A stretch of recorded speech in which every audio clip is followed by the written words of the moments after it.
Local.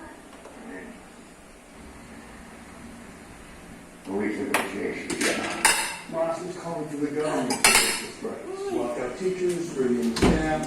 Some of this action has already been like that. Republicans told the government gives them most of the striking states. No doubt he's taking the cabinet positions for their loyalty. He said he'd bring in the National Guard if he were president. Well, thank God he's not. What about Porter? We are a divisive president presiding over the downfall of education in the United States. So says the billionaire whose chemical refinery workers are paid starvation wages. Well, here we go. 4 more districts have gone on strike, total of 12. State demands living wages will plus. Living wages schools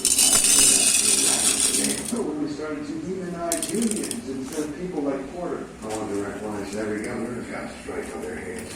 it'll be on your desk when you get back. Thank you. I really do. Boom. And I see what you're doing here. Breaking it. I want to help you, but I can't unless you help yourself. That's cool.